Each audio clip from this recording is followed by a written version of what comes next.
Hi, and welcome to the Maple Leaf Podcast, the podcast about board game entrepreneurialness. I'm still working on the tagline. I'm Nick Angiers. On this episode, episode 3, I'd like to tell you a little bit about the special events that I've held throughout the greater Vancouver area, all related to board games. And I started doing this early last year, so 2019. This was actually where this whole thing started. So the very, very first one was for an event at the school that I worked at called Maple Leaf School. And I wanted to do something where I could get the students involved. And I had been running a board game club, so I decided to launch a small convention at the school.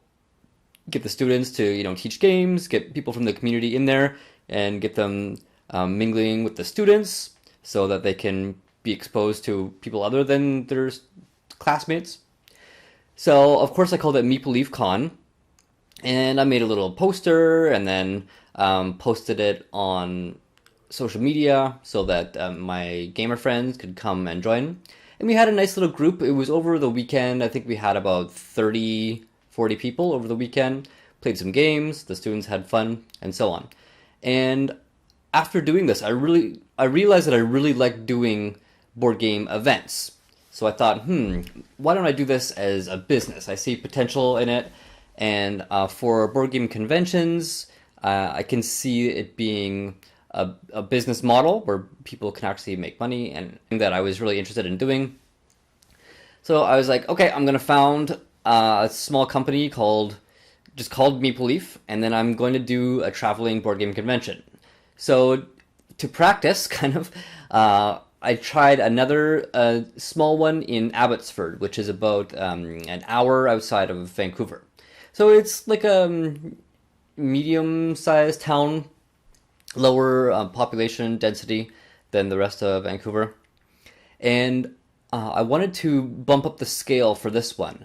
So I got a website. I paid a friend $400 to help me make a website through WordPress. Yeah, I got the domain, I got my own email, and I got a Square Reader, all kinds of stuff. I needed to have t-shirts. So there was a lot of preparation involved in this. I also got posters made. I had the same friend do those. I got a sandwich sign, that holds posters. So I actually put a lot of work into this. And the event was held at a community center, which I rented for the day. It was about $400 for the day. No, $300. Yeah, $300 for the day. And that was pretty reasonable. So if I sold the tickets for $10, all I needed to get was 30 tickets sold, and then I would break even. So I did that, and then I didn't quite break even. I think I had over 30 people, including kids, which I didn't charge for. So I actually had a bit of a loss on this one, and that's not including all the upfront stuff, like the signs and all the posters that I had put into everything. I used that as a template later, so a lot of it was sunk costs, but I definitely learned a lot at this event. And the people who came out, I think, had fun. So it was more of a learning experience than anything, and it's not like I blew a bunch of money holding it.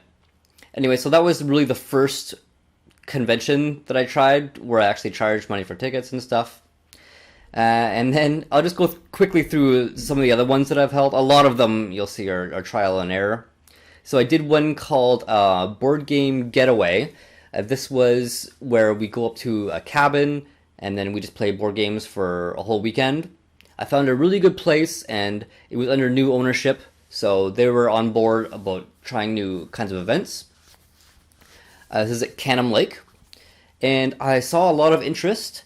The price was about like $200 per person, so some people found that kind of expensive, and it was also really far. It was like a 5-hour drive. So I ended up having a group of like 6 people all going for the weekend, which is more than I kind of expected. If it were just like nobody, then I wouldn't have been too surprised. But anyway, like 3 days before this took place, my father-in-law uh, got really sick. He had a cerebral aneurysm. So I actually had to, well, I didn't have to, but I chose to go to China to see him and be with my wife's family for a bit. So fortunately, all the preparation for this was done, and there wasn't a lot of hands-on actual managing it. It was just getting the event out there, and then people could sign up and they could just go and just hang out. And the main feedback was that it was fun, but it was too far. And for a board game getaway, people don't really care about um, having like a lake and it being way off the beaten path. I think they'd much rather have just like an Airbnb, more local. So I'm still working on good locations for that, and I do plan to do the board game getaway model just closer to home. Okay, and then later on I did something called okay, this was a bit of an experiment. So there are board game design jams where people come and they pay a fee to join, and then the organizer collects that. They'll do the organization, and then they'll give them some supplies and also a framework to work around. And then at the end, after we've all made a game from scratch, we play each other's games. So I wanted to try something like that, but not quite the same. So what it was you combine two games into a mashup.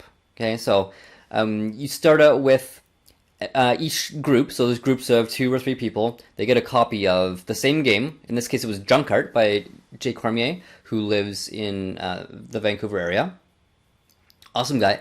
And people would come and they would make their mashup with another game randomly drawn from a pool. So we had mashup mixed with Pitch Car, mashup mixed with Puerto Rico, and just all kinds of crazy combinations.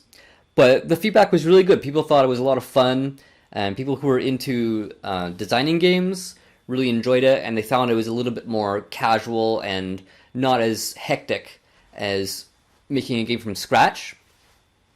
Okay, next one is White Rock Tabletop Day, where I got a government grant for $500 to hold a series of local game events.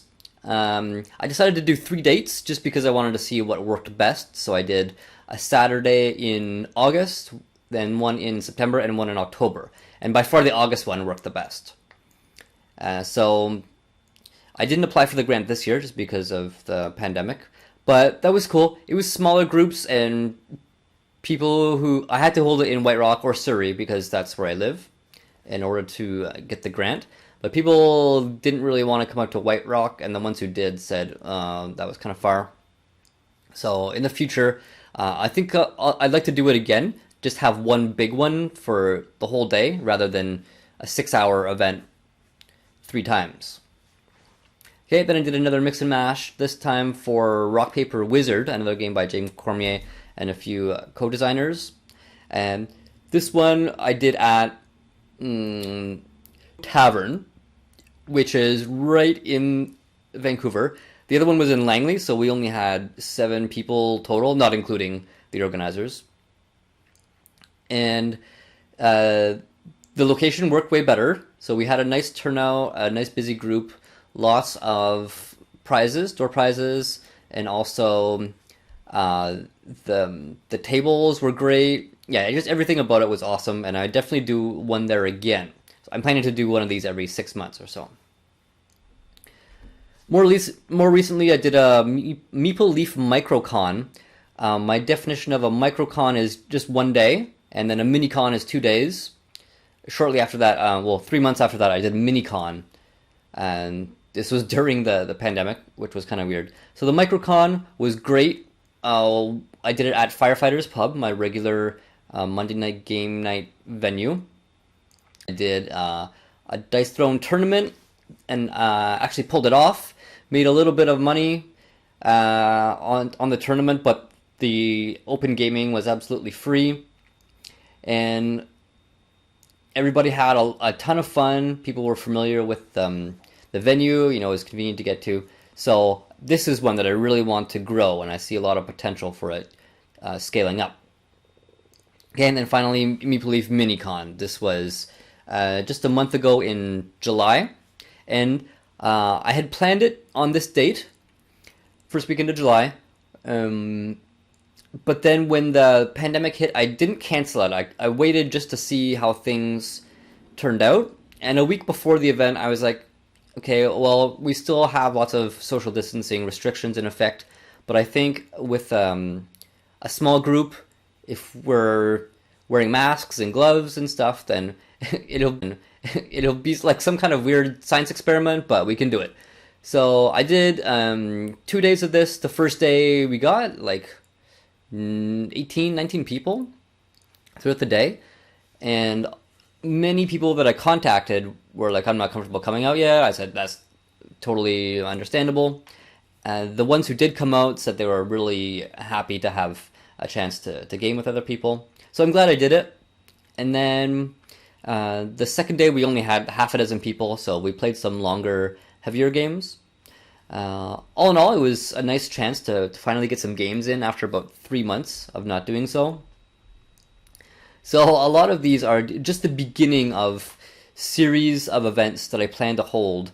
And what I want to do moving forward is consolidate all of these special events into my convention style events. So I'd have like a convention that's a few days long, and then open gaming is always free. I want to keep it like that because a lot of people who are just getting into games, they don't want to pay money to play games. But special events, people can understand why there'd be a fee for it because there's a lot more organization than just having games there. So I'm gonna add like the Mix and Mash, and also I have some game shows that I've been working on, and fun things like that I can use as part of the conventions. So rather than doing like a small convention and then a special event separately, just put them all together. And hopefully that way I can attract a bigger crowd. And then once you have a bigger crowd, then that's where it starts to grow. Or at least that's the idea. Okay, and that sums it up for this episode. On the next one, I'd like to tell you a bit about another avenue that I've been exploring making money as a board game events company, and that's doing corporate events. So tune in next time to hear more detail on that. Thanks for listening, and happy gaming.